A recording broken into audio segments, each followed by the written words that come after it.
Salut à tous, bienvenue dans cette nouvelle vidéo. On va débriefer le match Allemagne-Écosse. Victoire de l'Allemagne sans net et sans bavure, 5 buts à 1. Alors dans ce match, il y a eu 5 buteurs différents, d'accord. Il y a eu aussi une anomalie dans ce match. Dites-moi en commentaire si vous avez trouvé. Alors je pense que dans le débrief, on essaiera de dire la réponse, peut-être. J'espère que je ne vais pas dire la réponse vite fait. Mais dites-moi en commentaire si vous avez trouvé réponse pour l'anomalie en fin de vidéo. Donc réponse en fin de vidéo. Dites-moi en commentaire si vous l'avez trouvé, l'anomalie du match. Victoire donc 5 buts à 1 de l'Allemagne, très clairement avec un effectif pléthorique à l'Allemagne. Ils ont des Neuer en gardien, en deuxième gardien, il peut faire entrer Ter Stegen. C'est quand même assez impressionnant.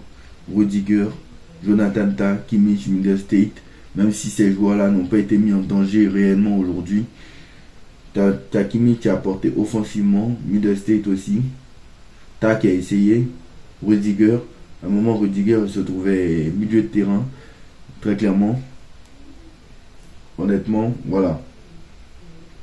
Toni Kroos, Musiala, Wirtz, Gundogan et Hendrix. Franchement, le ballon circulait tellement facilement. Wirtz, quel joueur, qui sera candidat au moins dans les 5 premiers. Allez, si l'Allemagne va minimum en demi-finale, je pense qu'il doit être minimum dans les 5 premiers. J'ai pas peur de le dire.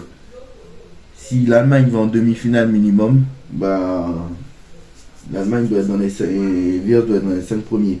Gundogan, quel joueur. Musiala, quel joueur. Il a pris de la maturité, Musiala aussi. Donc voilà, Musiala qui avait commencé très clairement fort, hein. Très clairement marquant le deuxième but de l'Allemagne. Donc voilà, Wirtz qui a ouvert le score comme un symbole, très clairement. Florian Wirtz, c'est la révélation de cette saison. Hendrix, très très fort, franchement. Il a pris un Kai Havertz aussi exceptionnel, franchement. Ça fait longtemps que je n'avais pas vu Kai Havertz à ce niveau-là. Honnêtement, Arsenal, il était bon, mais là, franchement, il est bon. Kai Havertz, honnêtement, c'est pas loin d'être l'homme du match. Honnêtement, l'homme du match ce soir, c'est bien vu, mais honnêtement, je sais pas. Honnêtement, l'homme du match ce soir,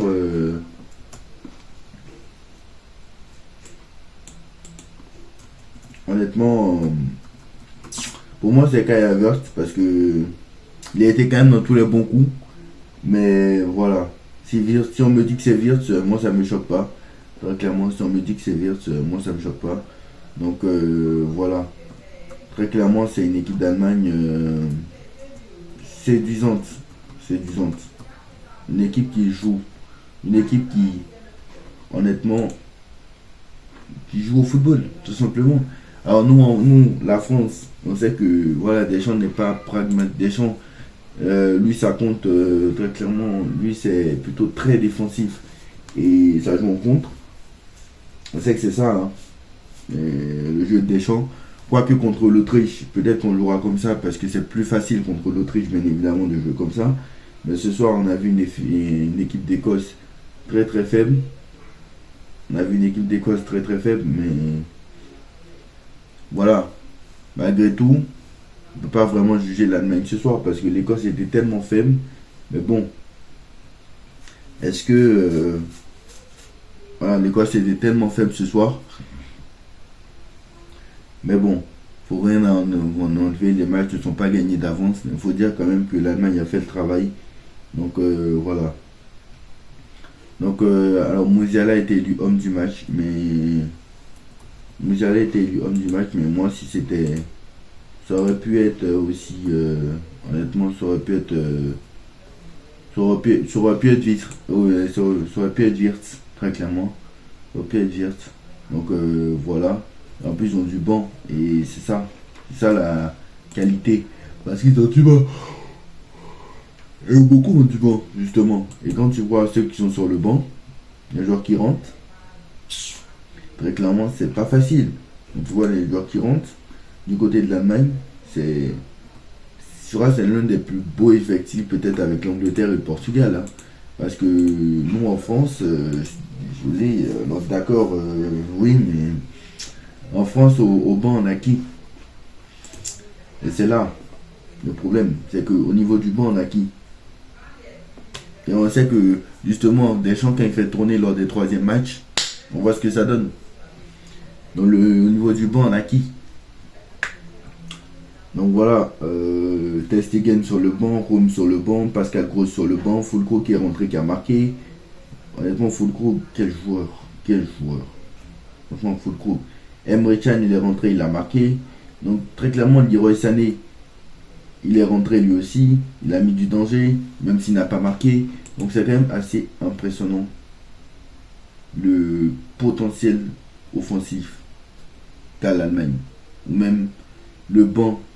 Juste que le banc, parce qu'il n'y a pas qu'en attaque qu'ils ont du banc, aussi en défense. Donc c'est quand même assez impressionnant. David Rome, des Pascal Gross, ils ont des Fleury, ils ont des Maximilien Bayer, ils ont des Henriks, des joueurs qui peuvent faire entrer à tout moment. Donc c'est quand même impressionnant. Donc voilà, victoire de l'Allemagne 5 buts à 1. Alors je regarde si j'ai rien oublié. Voilà, donc voilà. Je ne sais même pas si l'Écosse a tiré une fois au but, honnêtement. L'Écosse n'a pas tiré au but, voilà. Je suis en train de regarder les stats. L'Écosse n'a pas tiré au but, très clairement. Et l'anomalie de cette vidéo, parce que là, ça va être la fin de la vidéo. Donc voilà, Nagelsmann. Donc voilà, on connaît Nagelsmann aussi son jeu. Et c'est là aussi, les adversaires aussi sont prévenus, très clairement. L'Allemagne envoie un message ce soir. Mais l'anomalie de ce match, c'est que l'Allemagne a gagné 5 buts à 1. 5 buteurs différents. L'Écosse a marqué un but. On peut dire même, l'Allemagne a gagné 5 buts à 1 avec 6 buteurs différents. Pourquoi? Parce qu'Antonio Rüdiger a marqué contre son camp. Et donc ça veut dire tout simplement que dans les stats, il y a 0 tir pour l'Écosse, 0 tir cadré. Pourtant, l'Écosse a marqué un but. Donc voilà. Et ce but-là, c'est le but contre son camp de Rüdiger qui n'ont pas compté comme tir cadré. Du côté de l'Écosse, bien évidemment, puisque ce n'est pas l'Écosse qui a tiré. Donc voilà. Donc l'anomalie de ce match, c'est que l'Écosse a marqué un but sans avoir cadré un tir. Donc voilà. Donc bravo à tous ceux qui ont trouvé. Dites-moi en commentaire ce que vous en pensez. On like, on partage, on commente, on s'abonne et on se retrouve. Alors demain, voilà, on va profiter de tant qu'on est là pour regarder les autres matchs. Alors demain, je ne sais pas si on débriefera alors le plus probable c'est qu'on débriefe Espagne-Croatie. Mais peut-être pas parce que peut-être que je ne vais pas regarder parce que je ne serai pas là. Donc c'est le match peut-être le plus intéressant de demain, Espagne-Croatie. Donc on débriefera ce match. Espagne-Croatie, on va débriefer ce match. Donc je pense que Espagne-Croatie, ça sera bien. Donc demain, on se retrouvera pour Espagne-Croatie, Italie-Albanie. Je pense pas que je vais débriefer ce match parce que peut-être qu'on verra. Mais ce qui est sûr, c'est que Espagne-Croatie, il y aura un débrief. Donc voilà. Donc on se retrouve donc demain pour le débrief Espagne-Croatie. Tchuss.